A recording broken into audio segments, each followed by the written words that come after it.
우리가 살아가면서 누군가와 만난다는 것은 두 가지 이유에 의해서 만난다고 합니다. 그 두 가지가 뭐냐면 은혜로 만나거나 왼수로 만나거나 나를 자꾸 도와주는 사람들이 있다면 친하고 친밀하고 같이 있으면 좋고 나를 도와주고 괜히 도와주고 싶은 사람이 있으면 은혜로 만난 사이예요. 왼수로 만난 사이는 말 안 해도 알겠죠? 네? 왼수로 만난 사이는 밥을 지으면 볶음밥이 돼요. 네. 지지고 볶고 티격태격하고 이런 거는 이제 왼수로 만난 사이가 되죠. 근데 사람과 사람이 만날 때는 빚을 갚기 위해서 만나는 경우도 있고 빚을 받으러 만나는 경우도 있습니다. 그러니까 도움을 더 많이 받으면 빚을 받는 거고 내가 더 많이 써줘야 되면 빚을 갚는 거고. 근데 이 빚은 이번 생에 지은 빚은 다음 생에라도 갚아야 됩니다. 다음 생에 못 갚으면 다다음 생이라도 갚든가 받아야 돼요. 빚이 허공으로 절대 사라지질 않는답니다. 그러니까 여러분들이 뭐 친한 사이에 그냥 구두로 그냥 우리들끼리 돈을 빌렸어요. 근데 그 친한 사람한테 돈을 빌렸는데 돈을 빌려준 사람이 갑자기 죽었어요. 그럼 뭐 마음속으로 조금이라나마 아싸 돈 굳었다. 글쎄 이번 생에는 굳었을지 몰라도 다음 생이든 다다음 생이든 무조건 갚아야 돼요. 그러니까 여러분들 살면서 뭐 빚 보증 잘못 사줬거나 뭐 혹은 큰 돈을 빌려줬는데 못 받았거나 뭐 돈 때문에 뭐 큰 어떤 사기를 당했거나 내가 전생에 갚아야 될 걸 이번 생에 갚았나 보다. 전생에 빌린 거 전생에 못 갚았는데 이번 생에 갚았구나 생각하는 게 정신 건강에 좋아요. 무슨 말인지 알겠죠? 자, 그런데 이 빚이라는 것이 우리가 서로 주고받는 이 빚이라는 것에 대해서 많은 사람들은 이 빚에 의한 인과 업보를 굉장히 소홀하게 생각하는 경향이 있는 것 같아요. 한치의 흠도 없대요, 여러분. 그래서 오늘은 그 빚에 대한 이야기를 한번 해드릴까 합니다. 중국에 있는 어떤 불교설화인데요. 먼 중국에서 있었던 일이라고 합니다. 그 중국에는 소주 지역 이름이 소주라는 지역이 있었나 봐요. 소주. 이 소주라는 지역에 어마어마한 부자가 살고 있었답니다. 부러워요? 이 부자의 이름이 시대창이에요. 시대창. 대창, 곱창 그러니까 이게 소주 땅에 시대창 하면 이게 궁합이 잘 맞네요. 시대창이라는 엄청난 이제 부자가 살고 있었는데 굉장히 불심이 깊었대요. 아주 불심이 깊어서 큰 돈을 들여가지고 그 소주라는 땅에 호구산이라고 있었대요. 호구산. 산 이름이 또 호구예요. 호구산에다가 관세음보살님을 모시려고 절을 하나 짓습니다. 그 절 이름이 관음사예요. 관음사라는 큰 절을 짓고 관음전이라는 법당을 지었대요. 그래서 이제 관음전이라는 법당을 지었는데 이제 우리가 큰 절을 짓고 법당을 지으면 사람들을 모아서 낙성식이라는 걸 하거든요. 들어보셨어? 낙성식. 그래서 이제 낙성식을 하기 며칠 전에 이제 주지스님을 새로 모셔옵니다. 그렇죠. 절을 지었으면 주지스님이 계셔야 하잖아요.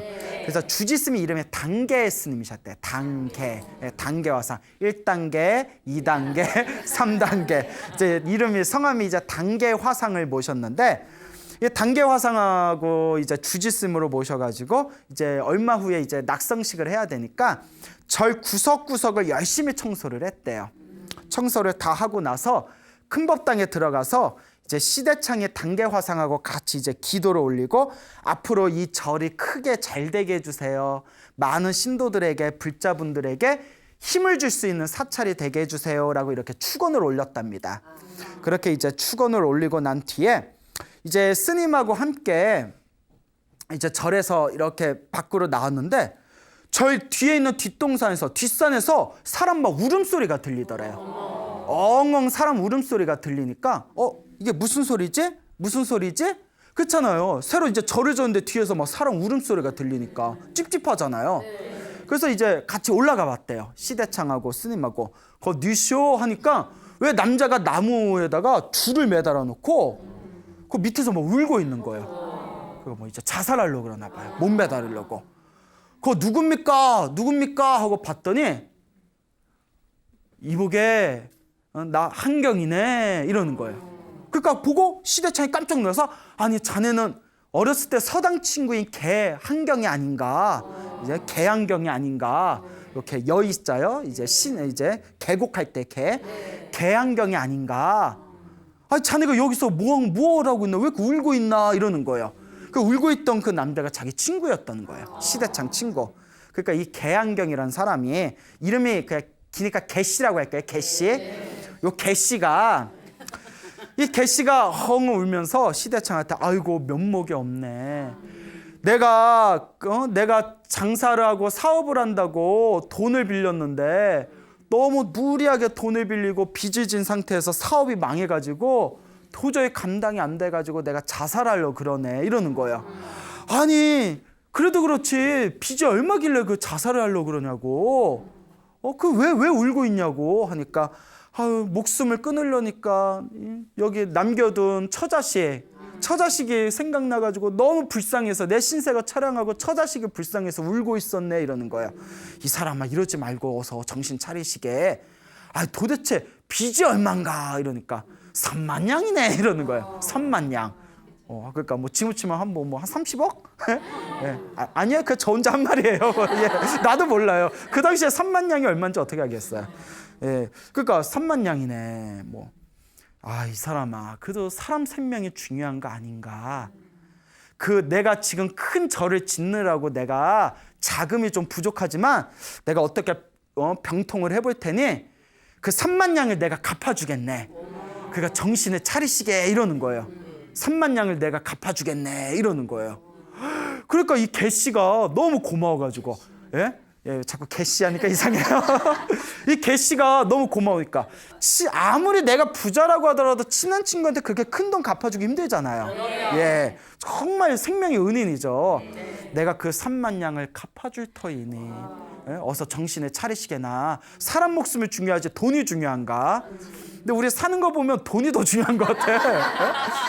사람 생명 별거 없어. 돈이 더 중요해. 요새 뉴스에 나오는 거 보면요.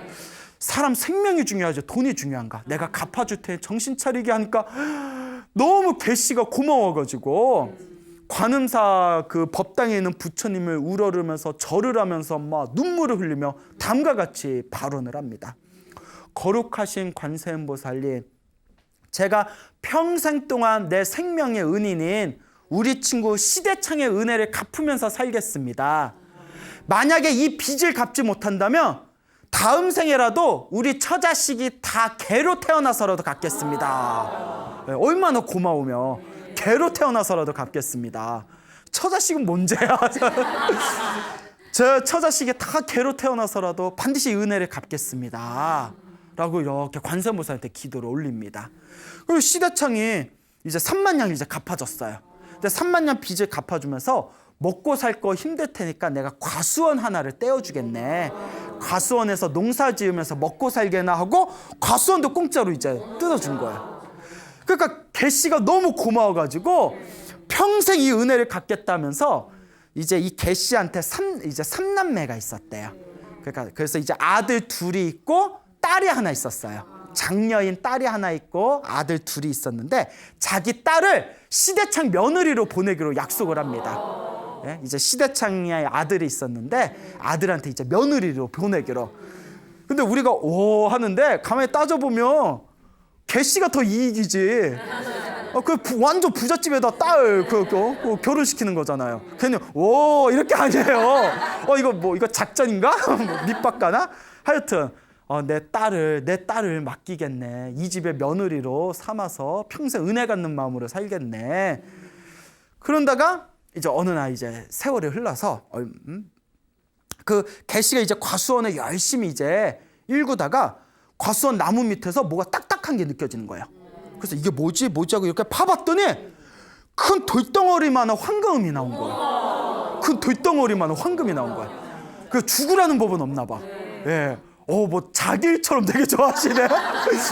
그러니까 돌덩어리, 황금 덩어리가 나오니까 그러면 근데 이 황금 덩어리는 누구 거예요? 시대창 거예요? 계시 거예요? 시대창. 근데 만약에 여러분 과수원에서 그게 나왔어도 시대창한테 줬을 거예요? 안 줬잖아. 네. 아유, 솔직해서 줬다. 사람이 그렇게 살면 안 돼요.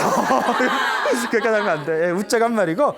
그리고 황금 덩어리를 다 얻었는데 하필이면 그때 시대창의 사업이 막 쇠퇴하고 있었대요. 그 시대창의 사업이 파산을 해버린 거예요. 이때 갚아야 되잖아요. 이때 3만 냥 갚아야지. 사람이라면 그래야 되지. 흥분하지 마시고. 흥분하지 마시고. 그런데 야밤도주를 했어요. 돈 갚으라고 할까봐 야밤도주를 해서 이제 사업한다고 다른 대도시로 간 거예요. 못 됐죠? 근데 그런 사람이 사업한다고 잘 되겠어요? 흥분하지 말고. 흥분하지 말고. 자, 릴렉스. 그러니까 이제 사업이 망해버리니까, 사기꾼에 만해서 사업을 망해버리니까 이제 재산을 다 날려버렸잖아요. 그러니까 다른 도시에 와가지고 한번 사업해보겠다고 황금 덩어리를 팔아서 크게 사업을 일으키려고 했는데 망해버리니까 너무 속상해가지고 술 먹고 집에 오는 길에 쓰러져서 울다가 잠이 들어온 거예요. 길에 막 술 먹고 길에 쓰러져서 막 그냥 막 주사 부리다 잠이 들었어요. 이런 사람을 두 글자로 뭐라고 하죠? 진상이라고 하죠. 진상. 진상. 그 진상이에요. 막 하늘이 나를 버렸어. 막 이러면서 술 먹으면서. 그래서 막 이러면서. 근데 이제 꿈을 꿨어요. 꿈을 꿨는데 꿈속에 큰 집이 나오더래요. 근데 그 큰 집에 들어가야 되는데 문이 닫혀 있는데 저쪽에 개구멍이 있더래요. 그렇죠. 이름도 개씨야. 그 개구멍으로 이렇게 들어갔는데 개구멍에 쏙 들어가니까 앞에 시대창이 딱 서 있더래요. 놀래가지고. 그러니까 이제 놀라서 뭐 도망가고 싶은 마음이잖아요. 아유 여보게 오랜만이네. 아유 내가 면목이 없네. 이러니까 시대창이 화를 내면서 손가락질을 안 하면서 어디 개가죽을 뒤집어 쓴 인간이 여기에 나타나냐? 무엇을 더 얻어먹으려고 여기에 나타났냐? 이 개가죽을 쓴 인간아! 이렇게 욕을 하더래요. 놀래가지고 이제 후다닥 이제 도망을 갔는데 자기 앞에 강아지 3마리가 있더래요. 강아지 3마리가 있더래요. 그러니까 큰 게 하나랑 작은 게 2마리가 있어서 그래서 내 옆에 애하고 자식들 어디 있고 이거 개가 있지 않을까? 갑자기 암컷개가 말을 하더래요. 여보 우리예요 이러더래요. 우리예요. 아니 왜 개가 됐어? 이러니까 이보쇼 관세음보살님한테 맹세하던 그 발언을 잊었습니까? 이번 생에 평생 은혜를 갚을 것이고 빚을 못 갚으면 다음 생에 처자식들이 개로 태어나더라도 빚을 갚겠습니다 하지 않았습니까? 그래서 우리가 개가 된 거 아니요 당신 때문에 이러는 거예요. 안 돼 하면서 잠에서 딱 깬 거예요. 그래서 너무 놀라서 막 집으로 뛰쳐갔대요. 그러니까 그런 꿈 꾸니까 얼마나 찝찝해요. 집으로 딱 가서 여보 하고 갔더니 벌써 부인하고 아들 둘이 죽어 있는 거예요. 부인하고 아들 둘이 죽어 있어가지고 갑자기 이제 객사를 한 거죠. 이게 어찌 된 거요 울부짖다가 경기를 일으켜가지고 개씨가 쓰러져 버렸대. 또 개씨가 딱 쓰러지면서 또 꿈을 꾼 거예요. 꿈속에서 하늘에서 자기 큰아들 목소리가 들리더래요.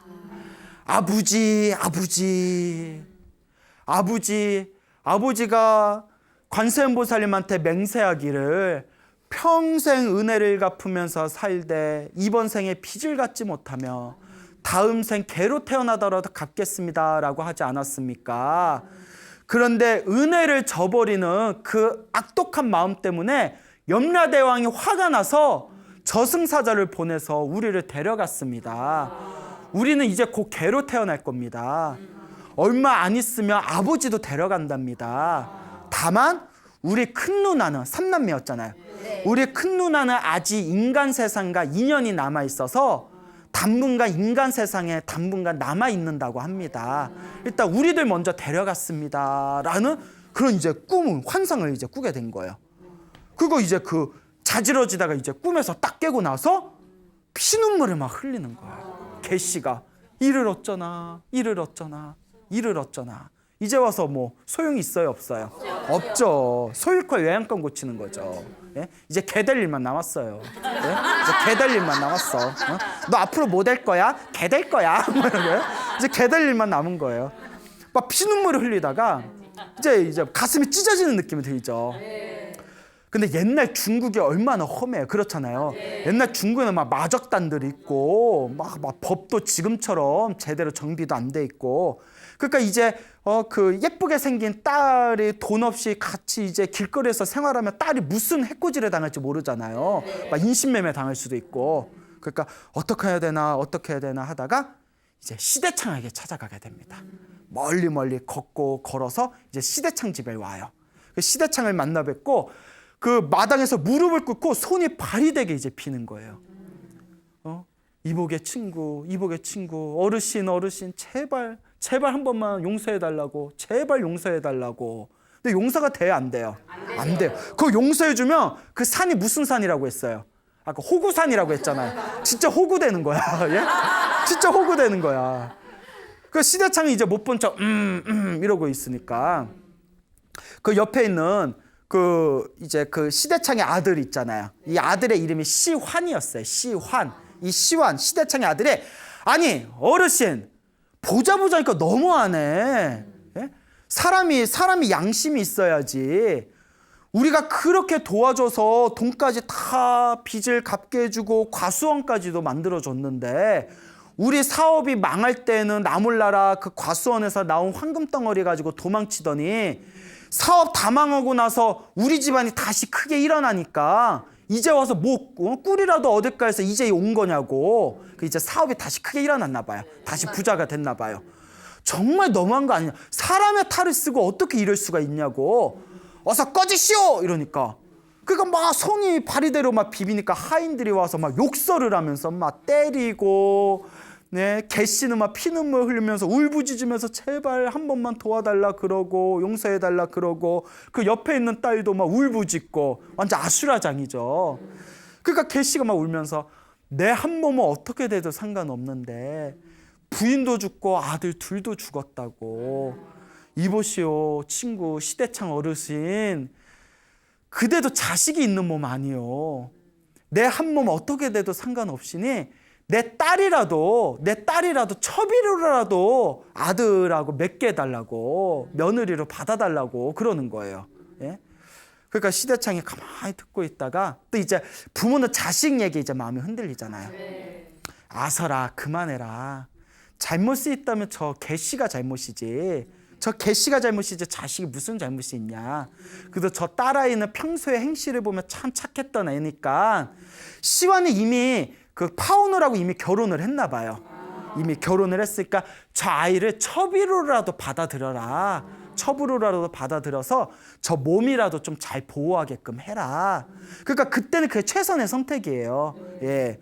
그러면서 개씨한테 개씨야 네가 참 괘씸하지만 개씨야 네가 참 괘씸하지만 이제부터라도 정신 차리고 살아라 하면서 그렇게 이제 내보내게 됩니다.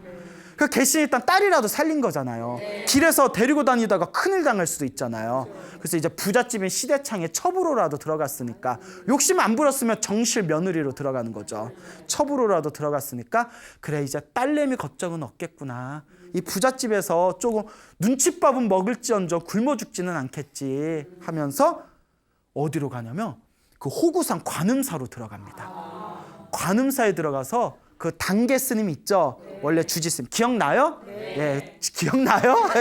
예, 단계 스님 처음에 주지스님으로 모신 분, 단계 스님 밑으로 삭발을 하고 스님이 됩니다. 스님이 돼서 시극한 마음으로 연부를 했대요. 오직 연부를 했대요. 오직 관세음보살을 불렀답니다. 그러면 세 가지 목표를 두고, 첫째, 개가 된 처자식을 위해서, 개가 된 처자식을 위해서 이제 그 기도를 올렸고, 그 다음에 두 번째, 자기에게 은혜를 베풀어줬던 시대창이 행복하고 편안하게 살으라고 기도를 올렸고, 그렇죠. 그 다음에 세 번째가 자기가 그동안 지었던 나쁜 죄업을 참회하면서 간절하게 기도를 올렸다고 합니다. 간절하게 기도를 올렸다고 하는데, 그렇죠 해도 그 시기에 그 집에서 강아지 3마리가 태어난 거예요. 수컷 2마리랑 암컷 1마리. 그 딱 누구겠어요? 예? 자기 처자식인 거죠. 꿈에서 봤던. 그것도 누구네 집에서 태어났어요? 시대창 집에 태어난 거예요. 그러니까 여러분, 개가 돼서라도 빚을 갚겠습니다. 그 지극한 마음으로 관세음보살 불렀대요. 부르고 또 불렀는데 어느 날, 몇 년 후에 어느 날 꿈을 꿨답니다. 꿈을 꿨는데 그 죽어서 개가 되었다는 부인하고 아들 둘이 딱 나타난 거예요. 아버지, 저희들 이제 좋은 데 갑니다. 아버지가 기도를 너무 열심히 하고 연부를 너무 열심히 해서 우리 업장이 다 소멸됐습니다. 아버지, 이제 우리 좋은 몸 받으러 갑니다. 가기 전에 인사드리러 왔습니다 하면서 싹 사라지더래요. 꿈을 꾸니까 너무 신기해가지고 그 절에 아는 사람한테 부탁해서 그 시대창에 가면 암컷 1마리, 수컷 2마리 개가 있는데 그 개들 잘 있나 좀 봐달라고 부탁을 했대요. 그래서 스님이 희한한 걸 부탁해네? 자기가 가기엔 좀 그렇잖아요. 그 시대창, 심부름 꾸민 시대창 집에 가서 여기 개 있어 하면서 개를 봤는데 그 꿈을 꾼 그 다음 날에 그 개들이 3마리가 동시에 이유도 없이 죽어버렸대요. 야, 그 천도된 거죠. 개 몸을 벗고 새로 몸을 받았다. 그 소식을 듣고 이 개씨, 이 스님이 정말 불보살의 영험이 있구나 하면서 그 뒤로 더 열심히 기도를 했답니다. 지극한 마음으로 평생 빚을 갚는 마음으로 열심히 기도하고 연부를 하고 수행을 해가지고 나중에는 수많은 신도들의 어떤 덕과 신망을 얻어서 단계화상이 세상을 떠난 뒤에 그 관음사 주지스님이 됐대요. 관음사 주지스님이 되고 너무 열심히 이제 승려 생활을 하니까 신도들 다 인정한 거예요. 그러니까 이제 옛날 개씨였을 땐 정말 개 같았는데 이제 옛날 개씨 땐 개 같았는데 이제는 스님이 돼서 내 전생에 지었던, 내 출가 전에 지었던 그 잘못을 참회하고 연부하고 수행하면서 큰 스님이 되신 거예요. 그래서 나중에는 그 시대창하고 다시 화해를 하고 이제 나이 80살 때까지 시대창과 함께 열심히 관음사에서 연부를 하면서 함께 이제 크게 장수를 누렸다라는 그런 불교설화가 전해지고 있습니다. 여러분, 이게 만만하게 볼 이야기가 아니에요. 우리 주변에 펼쳐진 모든 인연들 있잖아요. 아까 말씀드렸죠. 빚으로 만났거나 은혜로 만났거나 은혜 아니면 왼수로 만난 거예요. 여러분 주변에 있는 강아지들 있죠. 개들 있죠. 개들도 아이고 내 새끼, 아이고 내 새끼. 이거는 그 개가 그 개하고 좋은 인연으로 만난 거예요. 내 새끼, 엄마 여기 있다, 엄마 여기 있다. 그 재미난 얘기가 있어요. 어느 아가씨가 키우는 애완견이 있는데 조그만 애완견, 시추 같은 애완견 있잖아요. 예? 그래서 시추가 막 이렇게 재롱되면 시추레이션 이러잖아요. 아닌가요? 아니면 말고, 아니면 말고요. 예. 제 말에 너무 신경 쓰지 마세요. 개를 들고 애완견이 들고 전철을 탔대요.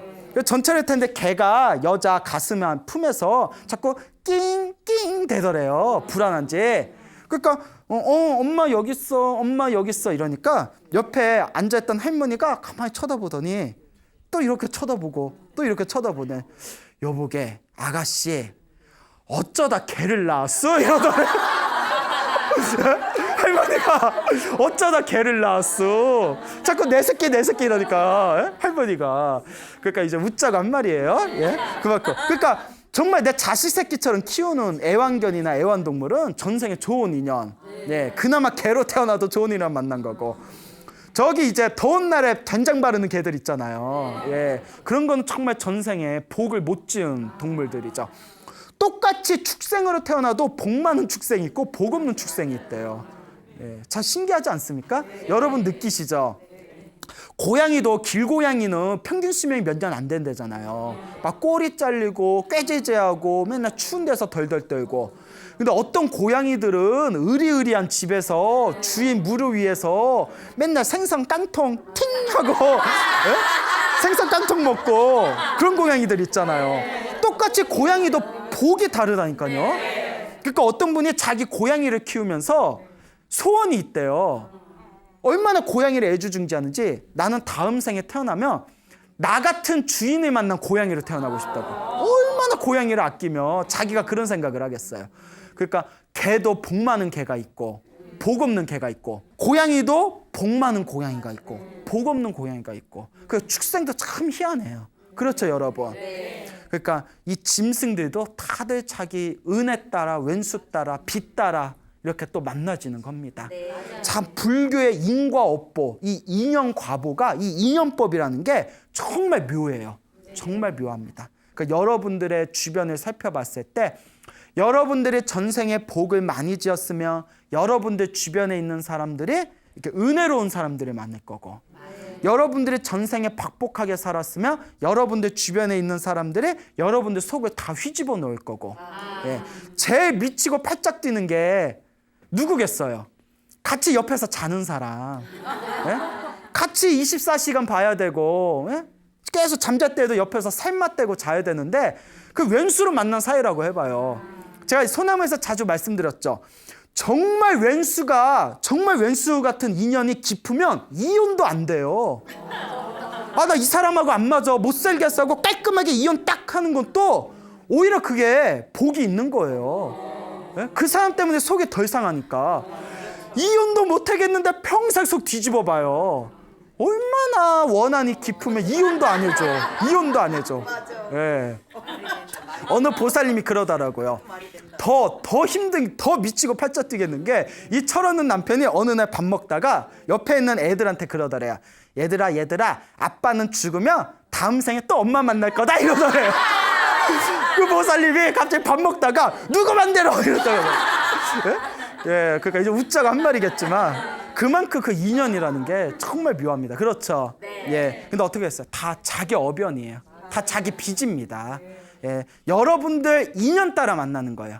그러니까 내 주변에 마음에 안 드는 사람이 있어도 너무 뭐라 그러지 마세요. 예. 소새끼, 말새끼, 이 새끼, 저 새끼 하지 마세요. 예. 다 내 인연 따라 만나는 거예요. 뭔 얘기인지 알겠죠? 참 이 인연법이 묘합니다.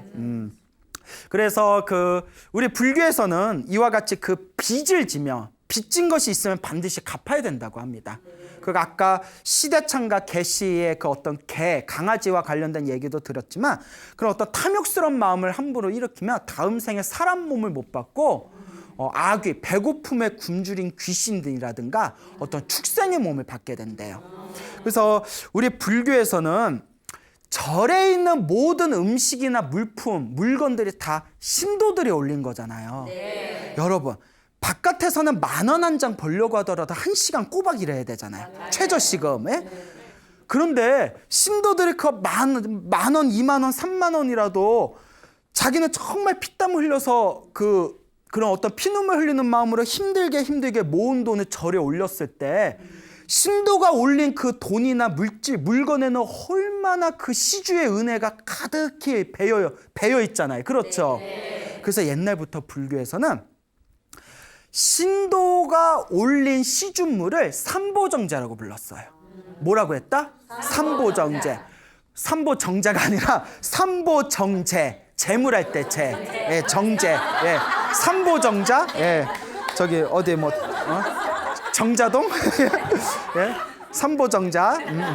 삼보정제. 불법 승. 삼보. 부처님과 가르침과 스님들께 올린, 삼보에 올린 깨끗한 맑은 재물이다라는 뜻이에요. 그걸 함부로 쓰면 엄청난 빚이 된대요. 그래서 불교에서는 뭐라고 하냐면, 신도들이 올린 쌀 한 털만 함부로 해도 다음 생에 소로 태어나서 갚아야 된대요. 저희 때 노스님들한테 그렇게 배웠어요. 이거 쌀밥, 이거 다 신도들이 올린 건데, 신도들이 올린 이거 쌀 한 털도 이거 제대로 네가 수행으로 소화 못하면 너 소로 태어나서 갚아야 된다? 이런 얘기 저희들 많이 들었어요. 예. 그렇기 때문에. 그래서 제가 광우잖아요. 소우자는 농담이고, 소우자 아니에요. 아니에요. 아니라고. 예, 그래요. 예, 이제 소우자는 아닌데 여하튼 소로 태어난대. 뭔 얘기인지 알겠죠? 그래가지고 릴렉스. 자, 그래서 이 삼보정제를 함부로 하면 엄청난 빚을 갖게 된답니다. 그러니까 절에 있는 과일 하나도 스님들 허락 없이 함부로 가져오면 안 돼요. 떡, 과일 그런 게 다 그 올리신 신도가 정말 피땀 흘려서 흘린 그런 어떤 시중물로 부처님께 올린 거잖아요. 그런 거 함부로 에휴 뭐 절에 과일 많은데 하나 가져가도 되지? 다음 생에 몇십 배, 몇백 배로 갚아야 돼요. 사람들이 이 인과 업보를 몰라. 가끔 절에서 오래 다니다 보면 아유 뭐 절에 과일 많은데 그냥 좀 가져가도 되지 하고 쏙 가져가면 큰일 납니다. 전문 용어로 한 방에 훅 간다고 하죠. 한 방에 훅 가. 그거 뭐 많이 가져갔구나, 많이 가져갔어. 아니 스님한테 허락받아 가져가는 건 돼요. 근데 이제 몰래 가져가는 건. 반대로 옛날에 실제로 이런 일이 있었대요. 절에서 큰 공사를 하잖아요. 절에서 공사하면 그 돈이 다 어디서 나와요? 신도들이 다 올린 거잖아요. 그 신도들이 정성으로 올린 그 돈으로 절에서 공사 같은 거 하는데 만약에 막 공사하는 사람들이 뒤에서 그 돈 빼돌리고 하면 다음 생에 소로 태어나거나 구렁이로 태어난다. 이런 내용이 많아요. 그래서 그거에 대한 재미난 이야기를 해드리겠습니다. 그 옛날에 있었던 일이래요. 어느 노스님이 동자승을 데리고 이렇게 길을 걷다가 그 큰 개울가를 건너야 되는데 그 다리가 있었대요. 다리. 그 이제 다리를 건너야 되는데 노스님이 개울가에 있는 물 있죠, 물로 이렇게 들어가시더래요. 동자스님이 깜짝 놀라서 스님, 이 다리를 건너가시지 왜 발 젖게 왜 물 개울가로 건너세요? 했더니 아이야, 동자승아,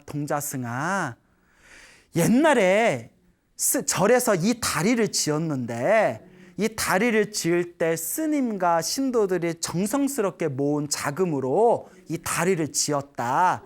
그런데 이 다리 공사를 맡았던 공사장이 그 신도들의 소중한 돈을 받고서 돈을 몰래 착복하고 그 남은 돈으로 이 다리를 대강 지었다. 그 업보로 그 공사장이 지금 구렁이로 태어나 있다. 그 빚을 받는 거예요.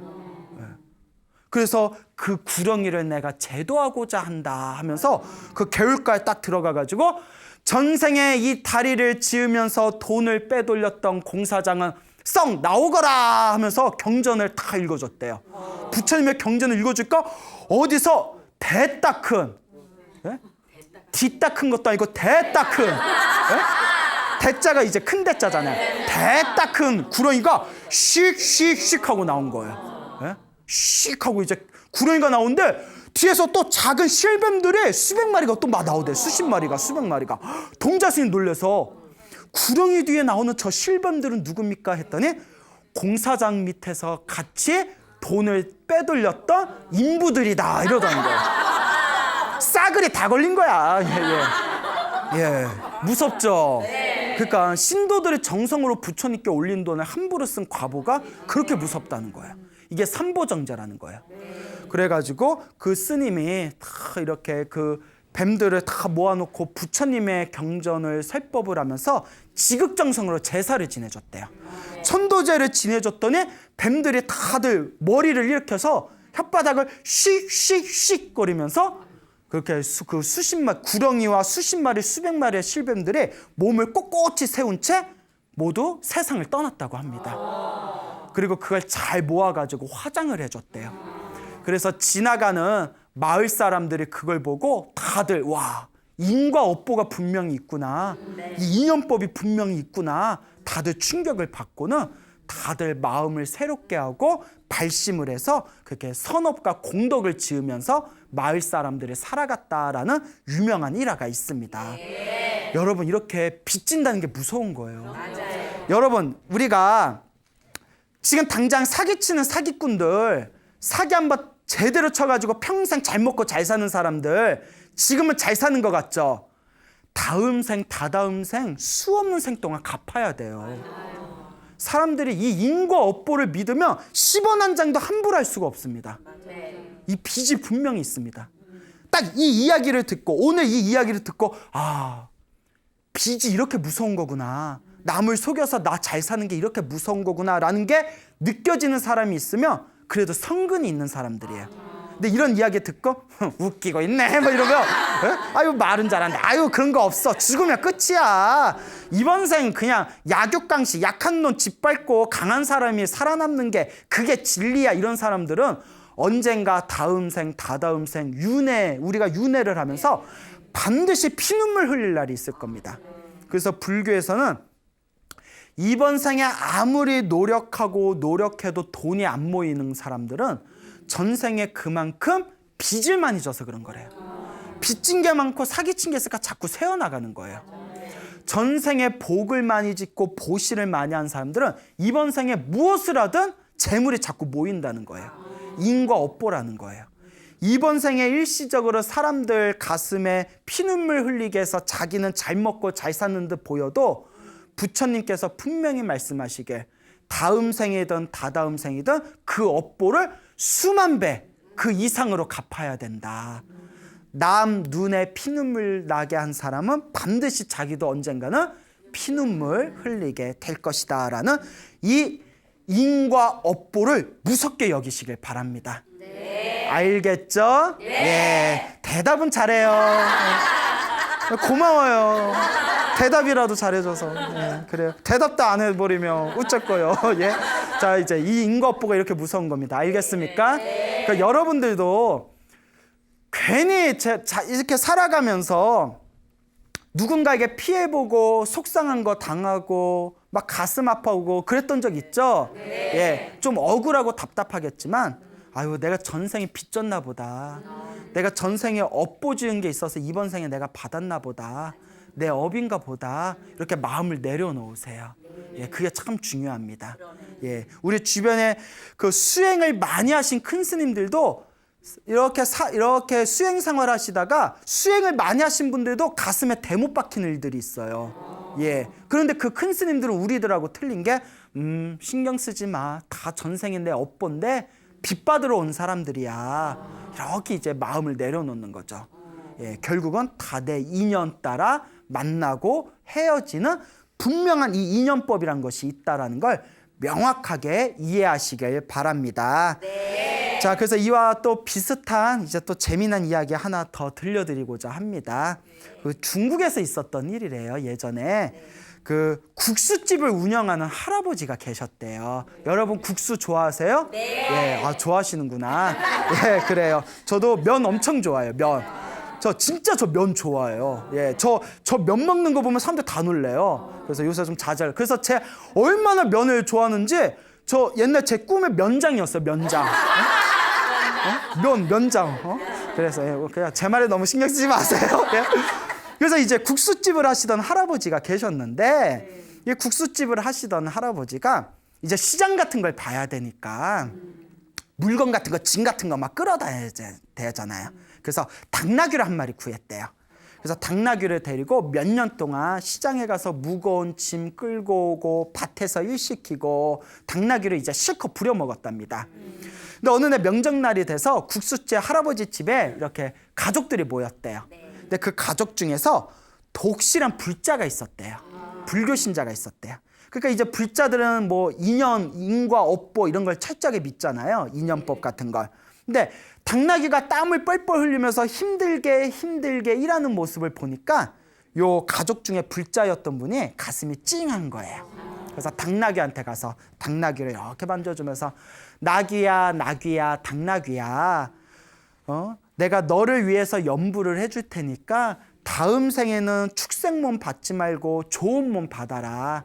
내가 너를 위해서 염불해 줄 테니 다음 생에 좋은 몸 받으면 부처님 은혜 갚아라 하면서 나무 아미타불 이렇게 지극정성으로 염불해 주고 축원을 해줬대요. 그래서 이렇게 그날 이제 그 불자가 그 할아버지 국수집에서 이렇게 잠을 잤는데 그날 꿈을 꿨답니다. 꿈에 당나귀가 나타나더래요. 당나귀가 딱 나타나더니 말을 하더래요. 당나귀가 말을 하더래요.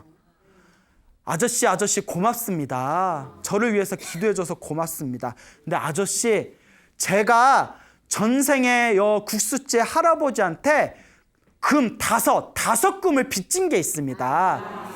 5금 빚진 걸 다 갚기 전까지는 제가 여기서 떠날 수가 없습니다.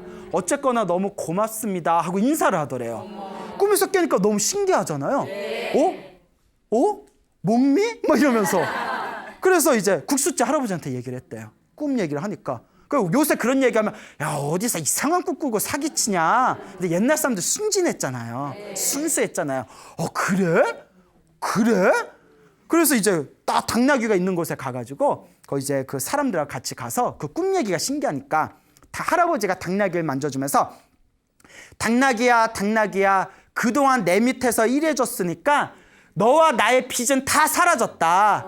너와 나의 빚은 이제 여기서 다 해결했으니까 너 하고 싶은 대로 해라 하고 큰 소리로 외치니까 갑자기 당나귀가 힝 하고 울더니 그 자리에서 갑자기 움찔하면서 숨이 딱 끊겨버렸대요. 그러니까 빚을 다 갚으니까 이제 이게 축생의 몸을 벗기는 거예요.